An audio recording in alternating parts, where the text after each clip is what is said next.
Oke, hari ini kita akan belajar sampling ya. Sebelumnya, selamat pagi, assalamualaikum warahmatullahi wabarakatuh. Kita ketemu lagi di kuliah sistem komunikasi 2 ya.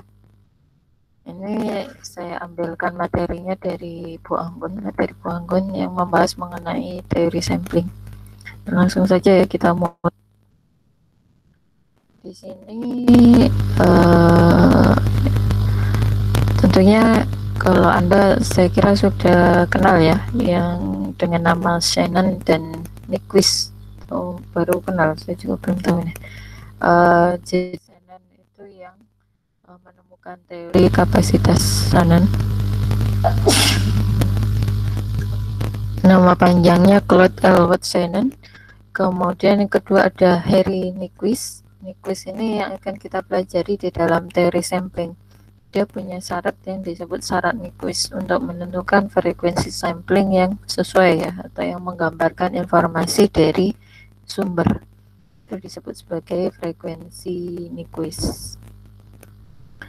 Nah, pertama kita pelajari dulu analog to digital converter atau ADC ya, atau proses pengubahan dari sinyal analog ke digital.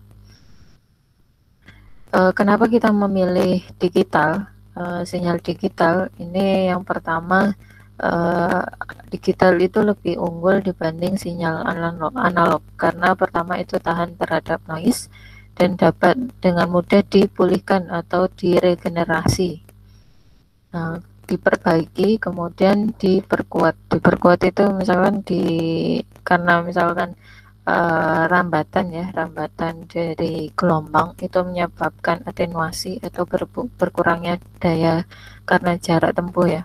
Nah, itu biasanya di amplifier atau diperkuat lagi gelombangnya.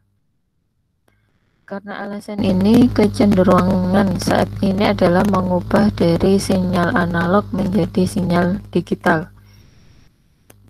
Ini ada dua teknik untuk proses ini ya. Analog to digital conversion. Yang pertama itu menggunakan pulse code modulation atau PCM, dan yang kedua menggunakan delta modulation. Yang kita pelajari pulse code modulation atau PCM. Nah, proses dari pulse code modulation ini ada 3 tahap ya.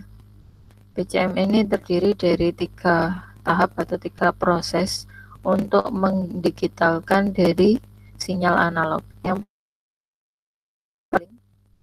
sampling itu kita mengambil bagian-bagian tertentu atau yang disebut sampel ya dari gelombang analog. Jadi tidak semua bagian dari analog kita dikirimkan.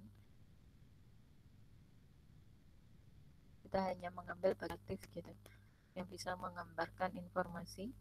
Kemudian bagian itu dikirimkan, itu yang disebut sampling ya. Quantizing yang kedua adalah proses quantizing. Quantizing ini kita melevelkan tadi misalnya kita punya sinusoidal ya, kita punya gelombang sinusoidal, kemudian kita sampling ya bagian-bagian tertentunya mengikuti amplitudonya. Nah, amplitudonya ini kita hold atau kita tarik ke bagian tegangan tertentu. Ini disebut quantizing atau pelevelan namanya. Kemudian bagian ketiga adalah proses encoding atau pengkodean. Jadi dari apa tadi pelevelan tadi diubah ke dalam bit-bit biner 0 dan 1, rangkaian dari bit biner. Nanti akan dijelaskan lebih lanjut bagaimana proses PCM ini. Kemudian sebelum kita mensampel, kita harus memfilter dulu sinyal terhadap nilai maksimum dari frekuensi dari sinyal. Ya, ini yang menyebabkan sampling rate ya. Kemudian filter ini seharusnya tidak mengubah ya atau merusak kondisi dari gelombang atau sinyal. Contohnya adalah menghilangkan bagian frekuensi tinggi, komponen dari frekuensi tinggi yang berpengaruh terhadap bentuk dari gelombang. noise yang terjadi itu biasanya berpengaruh pada berpengaruh di frekuensi tinggi, ketinggian antena. Makanya biasanya yang sering digunakan itu adalah low pass filter, jadi melewatkan frekuensi dengan frekuensi yang rendah gitu. Karena biasanya umumnya itu noise itu ada di level frekuensi yang tinggi. Oke, saya lanjutkan. Ini adalah proses komponen dari PCM di bagian encodernya ya. Jadi luaran dari PCM ini adalah bit-bit kode dalam binary. Nah, proses awalnya seperti ini. Ini adalah gelombang analog. Ini kita lihat ya, ada gelombang analog masuk ke blok PCM. Nah, di PCM ini ada 3 proses ya. Yang tadi ada proses sampling. Ini proses sampling, sebagai luaran dari sampling kita hanya mengambil bagian-bagian tertentu ini. Bagian-bagian tertentu dari gelombang analog. Ini ya, tidak seluruh bagiannya dikirimkan, hanya bagian-bagian tertentu. Kemudian untuk amplitudenya mengikuti dari bentuk analognya, amplitude dari analog. Kemudian masuk blok yang kedua disebut kuantisasi ya. Outputnya di sini kan memiliki amplitude yang berbeda-beda di sini ya, Anda bisa lihat. Nah, ini dilevelkan ke level tertentu. Di sini ditentukan level tegangannya berapa. Nanti ada rumusnya untuk menentukan nilai-nilai ini. Nah, ini amplitudenya ditarik ke nilai paling dekat dengan amplitude dari sampel. Nah, itu masuknya kuantisasi. Kemudian masuk ke blok yang ketiga, yang output dari kuantisasi tadi. Ini sebagai sinyal hasil kuantisasi. Masuk ke bagian encoding. Luaran dari encoding ini adalah berupa bit-bit biner atau digital data. Jadi luaran dari proses PCM ini adalah digital data, atau di sini analog to digital ya, analog to digital converter dengan metode PCM.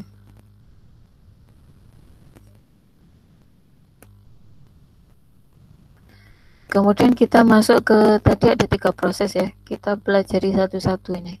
Mulai dari sampling dulu. Ini kita masuk ke teori sampling.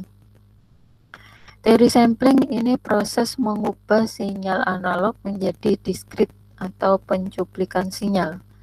Keluaran proses sampling ini dinamakan pulse amplitude modulation atau PAM, karena interval keluaran berturut-turut menggambarkan urutan dari pulsa dengan amplitude yang diperoleh dari sampel gelombang input.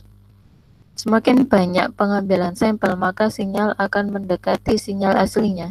Tetapi ini menimbulkan kerugian juga karena makin banyak sampel ya. Makin banyak sampel kita membutuhkan bandwidth juga yang semakin tinggi. Nah, ini adalah teorema sampling yang dikenalkan oleh Nyquist ya. Berdasarkan kriteria Nyquist. Apa sih di sini? Teorema isi dari teorema sampling. Di sini ada periode sampling. Periode sampling ini harus memenuhi syarat kurang dari sama dengan 1/2 kali frekuensi maksimum atau frekuensi yang digunakan oleh gelombang analog ini dalam satuannya detik. Kalau kita ubah ke dalam frekuensi ya, ini di dalam periode sampling, ini yang berikutnya adalah kriteria Nyquist ke dalam frekuensi. Frekuensi sampling ini disyaratkan minimal sama dengan 2 kali frekuensi M, atau frekuensi sampling ini lebih besar sama dengan 2 kali frekuensi M. Dengan frekuensi sampling ini berbanding terbalik dengan periode sampling atau 1/time sampling ya, sesuai dengan persamaan yang sebelumnya. Ini disebut kriteria Nyquist karena kondisi yang memungkinkan sinyal analog untuk direkonstruksi sepenuhnya dari suatu sinyal diskrit. Jadi ini pada saat sama dengan 2, ini adalah pada saat gelombang benar-benar minimum bisa direkonstruksi. Kalau lebih besar dari 2 kali FM, ini akan lebih bagus. Jadi konstruksinya akan mirip dengan informasi aslinya atau gelombang aslinya ya. Kemudian untuk sampling sendiri ada beberapa poin ya di sini. Yang pertama, analog sinyal ini disampling atau diambil sampelnya setiap TS sekon atau periode sampling detik. TS di sini merefer untuk sampling atau menunjukkan nilai dari interval sampling. Kemudian untuk frekuensi sampling ini nilainya adalah 1 dibanding atau 1 per periode sampling. Disebut sebagai sampling rate atau sampling frekuensi. Jadi ada periode sampling, kemudian ada frekuensi sampling ya. Kemudian ada 3 metode untuk sampling sendiri. Yang pertama ada ideal, kemudian kedua natural, yang ketiga ada flat top. Untuk ideal, impuls untuk setiap instant sampling, bentuknya impuls. Kemudian kalau natural, pulsa ini memiliki lebarnya sedikit dengan amplitudo bervariasi. Kalau flat top ini sample dan hold seperti pada natural, tetapi dengan single nilai amplitudonya 1 ya, atau sama ya. Perbedaan antara ideal dan natural, kalau ideal itu hanya bentuknya pulsa-pulsa atau impuls. Kalau di dalam natural ini memiliki seperti balok gitu ya, atau persegi panjang, dia memiliki lebar yang sedikit dengan variabel amplitudenya bervariasi. Kalau flat top amplitudenya hanya 1 atau single. Proses ini menunjukkan amplitudo pulse amplitudo modulation atau PAM, dan keluarannya adalah sinyal dengan analog atau non-integer value. Kita lihat penjelasan yang berikutnya. Ini adalah tadi ya penjelasan dari 3 metode sampling untuk PCM. Kita lihat yang pertama, ini disebut sebagai ideal sampling. Anda bisa lihat ya yang warna magenta ini terlihat bentuknya hanya berupa pulsa-pulsa atau impuls ya, tidak memiliki lebar ya. Kalau lebar itu pada natural sampling. Ini amplitudonya sesuai dengan amplitudo dari analog sinyal ya. Kita lihat di sini ada sumbu X-nya. Sumbu X-nya adalah time atau waktu. Berarti di sini ada interval atau periode sampling. Ini interval antara satu impuls dengan impuls yang lainnya. Kemudian sumbu Y-nya adalah amplitudo. Di sini menunjukkan amplitudo atau tinggi dari impuls. Yang kedua ada yang disebut sebagai natural sampling. Kalau natural sampling ini memiliki lebar tertentu ya untuk sampling-samplingnya, dengan amplitudo yang bervariasi mengikuti amplitudo dari gelombang analog. Untuk kita lihat di dalam grafiknya sama, sumbu X-nya terhadap waktu, sumbu Y-nya adalah amplitudo. Nah, kalau flat top ini memiliki amplitudo yang single atau tetap ya, atau sama. Jadi di sini ada sumbu X yang menunjukkan variasi waktu, ada sumbu Y untuk amplitudonya. Kita lihat di sini amplitudonya flat ya, atau tetap. Ini flat ya. Kalau bedanya tadi, kalau di dalam natural amplitudonya mengikuti dari amplitudo gelombang analog. Kalau di dalam flat top ini ditentukan, berarti ini ditarik ke level tertentu nilai amplitudonya. Oke, saya lanjutkan lagi.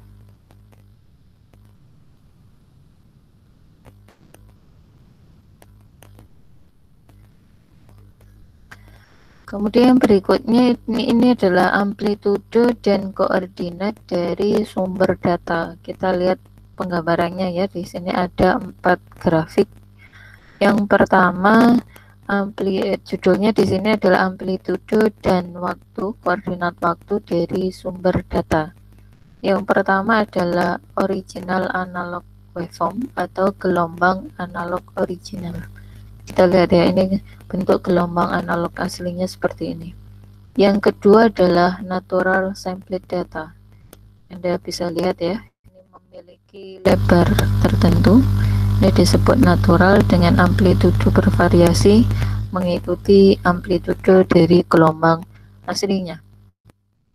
Kemudian yang ketiga ini bisa kita tahu ini flat top ya, berarti C adalah quantized sample atau bisa juga disebut quantized ya, sampel quantized. Yang D ini adalah sampling hold. Jadi sampling terus di hold, sampling di hold, sampling hold ya. Kalau bedanya ini melanjutkan ke gelombang atau sampel berikutnya. Kalau di sini dia kembali lagi di sampel ya, di sampel per bagian atau per lebar tertentu.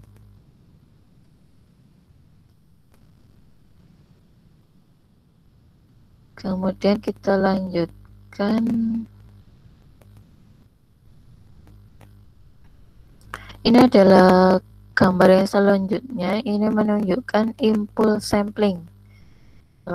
Di sini ada gelombang sinyal atau bentuk dari sinyal analog ya.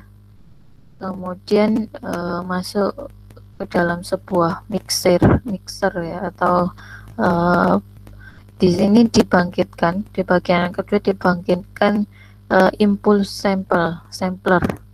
Bentuknya berupa impuls ya. Ini periodenya 1 sampai 20. Nah, outputnya kalau ini diproses, ini outputnya akan memperoleh gelombang tersampel seperti ini ya, dengan amplitudo mengikuti dari gelombang input atau gelombang aslinya sebagai input atau gelombang analog. Anda bisa lihat ya, ini bentuknya tersampel, berupa impuls. Anda sudah tahu tentunya gelombang diskrit ya, yang tidak memiliki nilai di waktu-waktu tertentu. Nah, ini amplitudonya mengikuti dari perubahan amplitudo dari sinyal inputnya. Kemudian yang gambar berikutnya ini adalah impulse sampling dengan penambahan atau peningkatan sampling time atau TS ya. Nah, ini kita lihat, ini gelombang tersampel tapi dengan periodenya, intervalnya ini sangat kecil ya, interval antara satu impuls dengan impuls yang lainnya. Kemudian ini ditingkatkan, intervalnya ditingkatkan. Anda bisa lihat ini makin jarang ya, gambarnya makin jarang. Nah, ini bisa Anda lihat kalau di sini masih bisa menggambarkan. Kalau yang paling bagus yang pertama ya, karena intervalnya makin sedikit, berarti ini menunjukkan frekuensi samplingnya makin tinggi. Tapi masalahnya ini kita butuh bandwidth yang lebih lebar. Ini Anda harus mengirimkan semua data ini, data impuls ini. Kita lihat yang kedua, ini masih cukup representatif dan tidak banyak impuls yang harus dikirimkan. Nah, seperti itu. Makanya kita perlu mengenal syarat Nyquist tadi atau kriteria Nyquist. Kemudian dilebarkan lagi ya, dilebarkan lagi intervalnya. Ini kita lihat, ini masih bisa menggambarkan gelombang aslinya, tetapi ini ya masih bisa, tapi tidak terlalu ini ya, maksudnya ada bit-bit yang misalnya Anda lihat ini rata ya, kalau di sini kan tidak rata, ini tidak sesuai ya, tidak benar-benar, maksudnya ada informasi yang sedikit hilang di sini. Nah, yang keempat ini makin jarang lagi ya, ini makin berbeda lagi, ini berbeda, sangat berbeda dengan aslinya ya,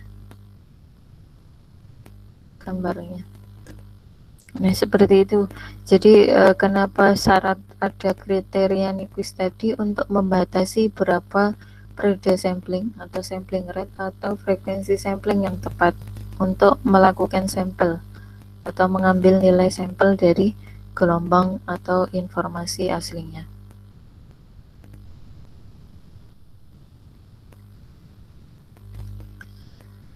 Kemudian berdasarkan dari teorema Nyquist, sampling rate ini paling tidak nilainya adalah 2 kali dari frekuensi yang paling tinggi yang ada di dalam gelombang. Ini maksudnya gelombang di sini adalah gelombang asli ya, atau gelombang input atau gelombang analognya.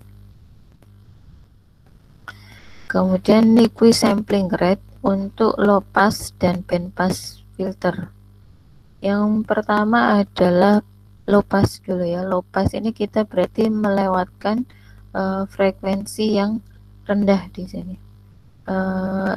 Bisa dilihat ini grafiknya, sumbu Y-nya adalah amplitudo, sumbu X-nya adalah frekuensi. Ada frekuensi minimum dan frekuensi maksimum. Di sini dilewatkan low pass sinyal dengan Nyquist rate-nya adalah 2 kali frekuensi maksimum. Kalau band pass ini bentuknya seperti ini ya. Band pass ini dibatasi oleh frekuensi minimum dan frekuensi maksimum. Ini ada band pass dengan Nyquist rate-nya 2 kali frekuensi maksimum. Kemudian ada amplitudo ya sebagai sumbu Y-nya. Yang berikutnya ini ada contoh. Untuk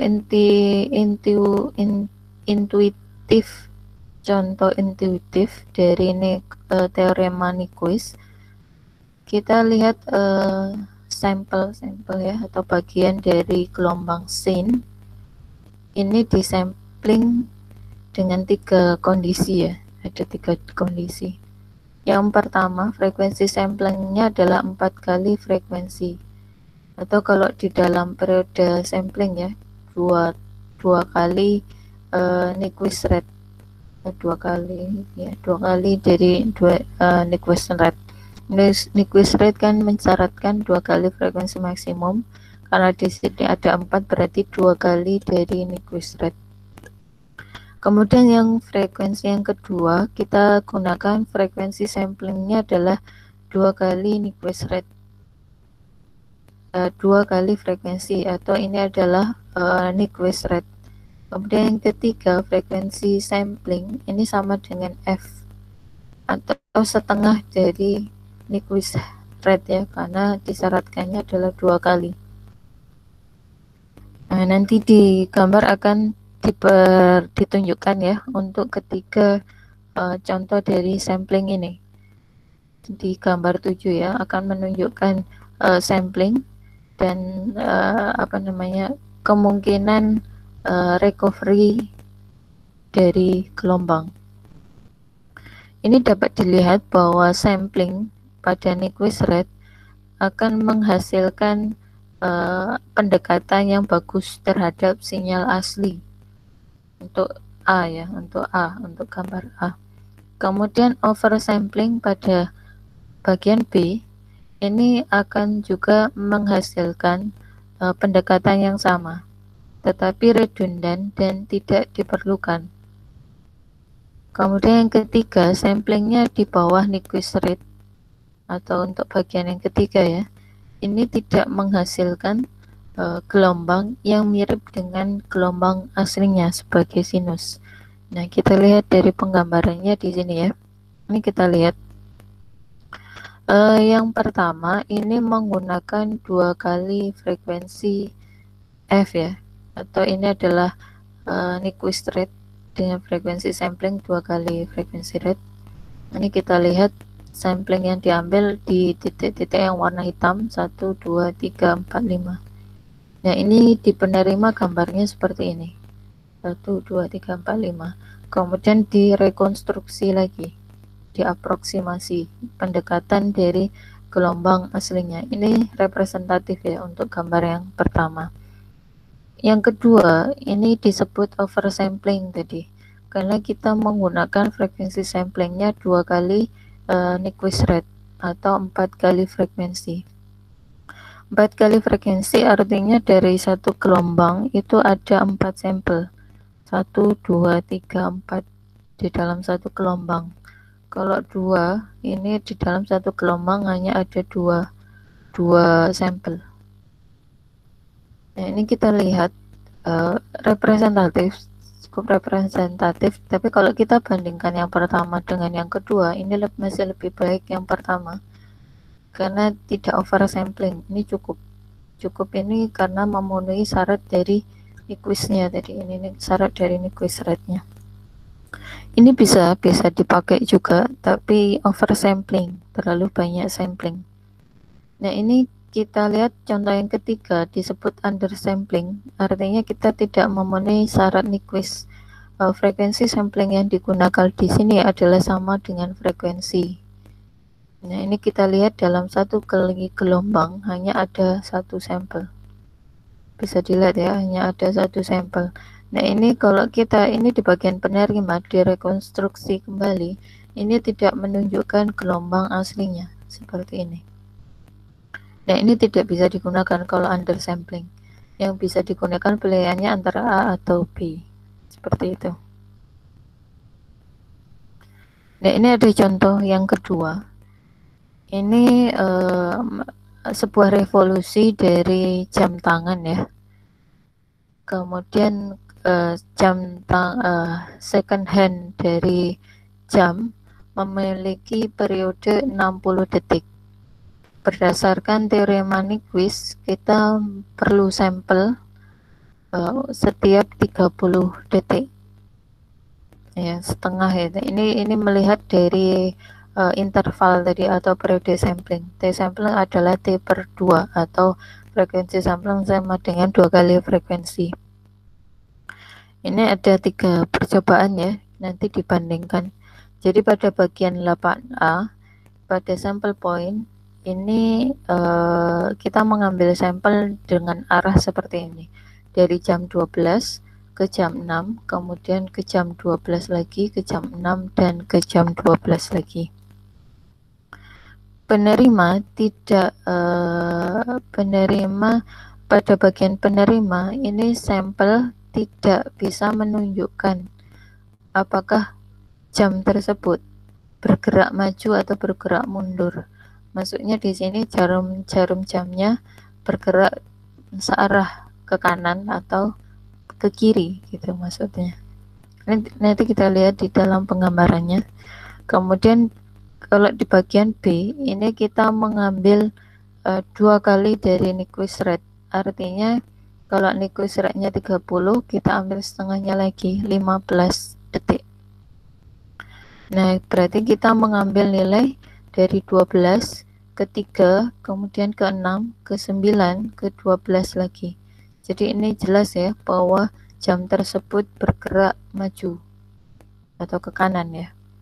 Kemudian di bagian ketiga adalah 8C, ini kita mensampel di bawah Nyquist rate. Berarti kita ambil periode sampelnya sama dengan T atau frekuensi sampelnya sama dengan F. Kita akan peroleh nilai seperti ini, 12, kemudian 9, kemudian 6, kemudian 3, kemudian 12. Ini meskipun clock atau jam ini maju ke depan, penerima ini berpikir bahwa jam tersebut, pergerakan jarum jam tersebut adalah bergerak mundur. Ya, ada yang salah atau ada yang miss di sini. Nah, kita lihat dari penggambarannya tadi ya. Yang pertama kita gunakan Nyquist rate-nya atau periode sampelnya adalah setengah ya, T per 2 atau T kali setengah. Ini bergerak dari 2 jam akan menunjukkan 12. Kemudian yang kedua 6, 12 lagi, 6 lagi, 12. Nah, ini sampel pada jam ini tidak bisa menunjukkan apakah jam ini bergerak maju atau bergerak mundur. Kita lihat kalau kita oversampling ya, oversampling dari periode sampelnya, kita ambil dari setengah nilainya atau T/4 di sini. Berarti per 4 akan melakukan pergerakan jamnya. Di sini mulai dari jam 12, kemudian jam 3, jam 6, jam 9, dan jam 12 lagi. Nah, ini bisa kita lihat bahwa pergerakan jam tersebut adalah maju, bergerak maju ya, forward. Nah, kemudian kalau kita undersampling atau berada di bawah Nyquist rate-nya, misalkan di sini adalah T sama dengan 3/4. Bisa dilihat di sini ya, bahwa jarum jam akan menunjukkan mulai dari jam 12, kemudian jam 9, kemudian jam 6, jam 3, kemudian jam 12. Sebenarnya jam itu bergeraknya ke kanan ya, tetapi karena berdasarkan informasi ini, penerima atau di penerima akan membaca jam ini bergeraknya mundur, seperti itu. Nah, contoh yang berikutnya adalah sebuah perusahaan mendigitalkan suara dengan mengasumsikan frekuensi maksimumnya adalah 4000. Kemudian sampling rate-nya adalah 8000 sampel per detik. Ini berdasarkan syarat Nyquist tadi ya, yang 2 kali frekuensi maksimum. Jadi akan diperoleh 8000 sampel per detik. Contoh yang berikutnya, sebuah kompleks low pass sinyal memiliki bandwidth 200 kHz. Ditanyakan berapa nilai maksimum sampling rate dari sinyal tersebut. Berarti kalau kita bahas sampling rate berarti 1/2 dari frekuensi ya, 1/2 dari periode sampling. Periode sampling diperoleh dari 1 per frekuensi samplingnya. Nah, Anda bisa tentukan berapa nilainya ya.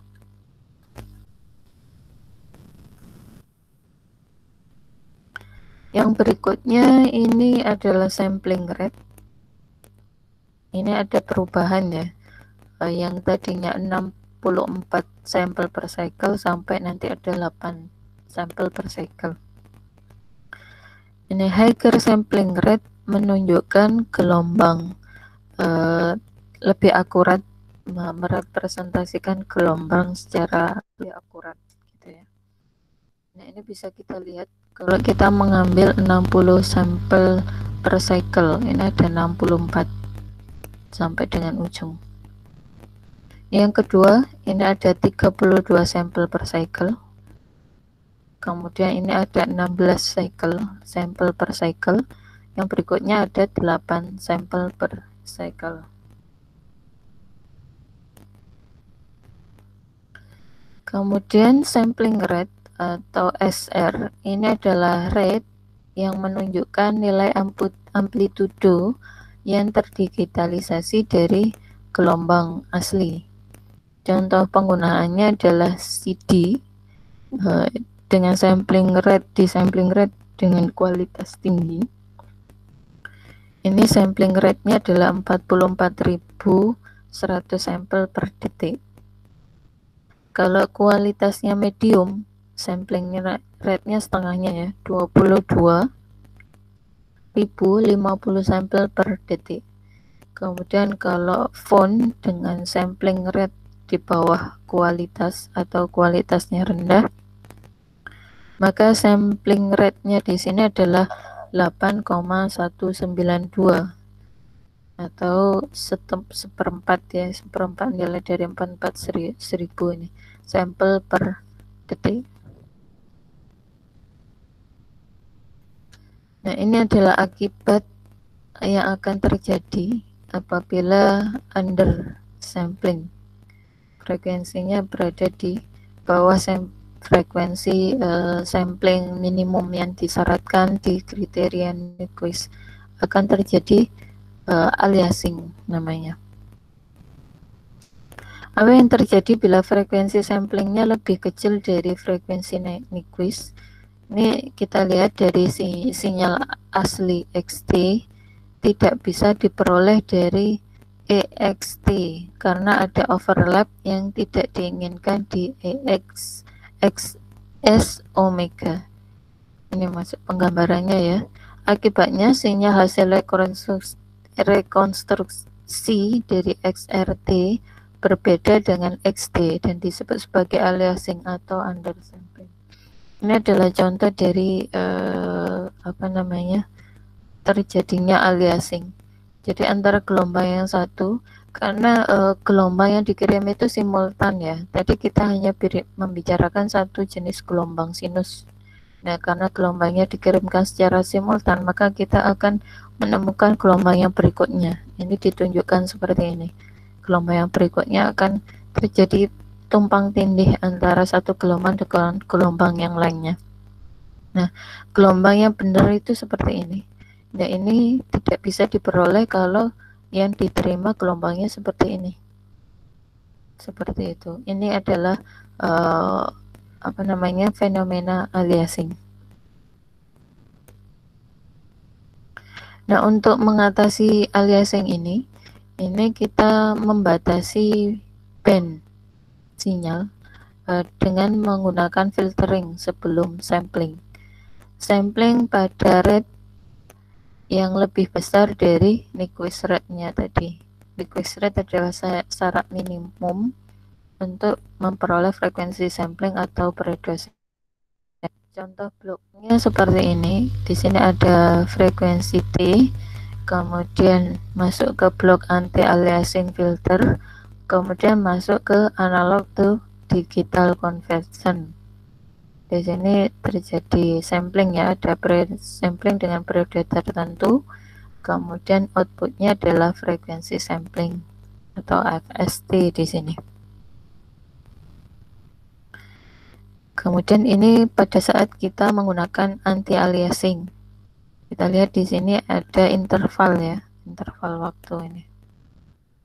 Nah, hasilnya akan diperoleh seperti ini.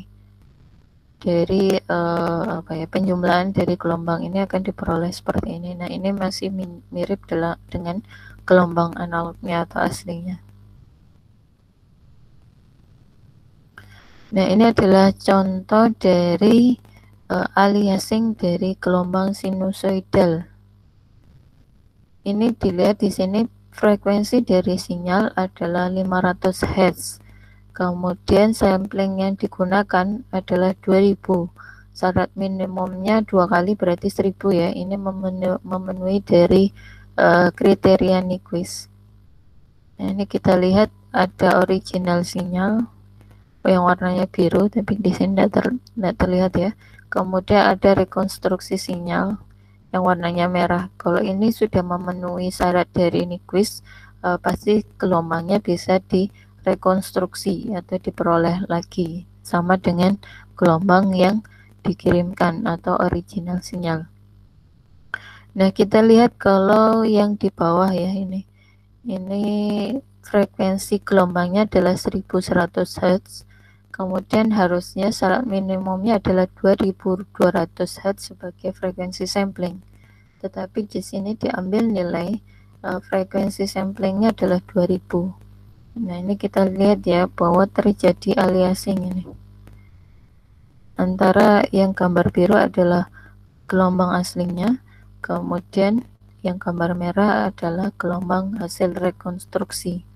Terjadi perubahan di sini, ada pergeseran nilai antara yang direkonstruksi dengan gelombang yang aslinya. Jadi ini terjadi aliasing. Kemudian yang ketiga, ini makin periode samplingnya makin lebar. Frekuensi sinyalnya adalah 1500. Syarat dari frekuensi Nyquist-nya seharusnya adalah 3000 ya. Nah, ini disampling dengan 2000 Hz. Nah, ini bisa dilihat ya bahwa makin lebar ini. Periode samplingnya makin lebar dan ini rekonstruksinya tidak sesuai. Nah, inilah yang disebut aliasing. Nah, ini juga makin lebar lagi. Frekuensi sinyalnya 1800, kemudian sebagai syarat nikusnya seharusnya 3600 ya. Sebagai frekuensi sampling, ini disampling hanya 2000. Nah, ini makin lebar periode samplingnya. Kemudian berikutnya ini contoh frekuensi sinyal 2200 disampling dengan 2000. Ini makin lebar lagi ya. Seharusnya syaratnya di sini adalah 4400, disampling dengan setengahnya, kurang dari setengahnya. Ini penggambaran dari sampling dan aliasing ya. Ini kita lihat gelombang sinusoidal asli. Kemudian yang kedua adalah kita mengambil 20 sampel per unit time. Jadi satu gelombang ini akan ada 20 sampel ya. Ini sampel hot, sampel hot, sampel hot sampai 20.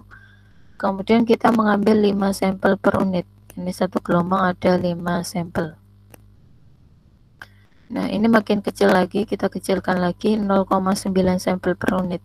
Nah, ini loss di sini. Kita tidak bisa rekonstruksi gelombang aslinya sinus di beberapa nilai ya. Ini tidak bisa. Nah, ini hasilnya cuman ada satu gelombang sinus. Nah, itu yang disebut aliasing tadi ya. Nah, itu saja mungkin untuk hari ini. Kita belajar mengenai teorema sampling. Sebelum saya akhiri, apakah ada pertanyaan? Tidak ada ya, saya rasa. Kalau tidak ada, mungkin saya langsung cukupkan. Saya sampaikan terima kasih atas perhatiannya. Selamat pagi. Assalamualaikum warahmatullahi wabarakatuh. Waalaikumsalam.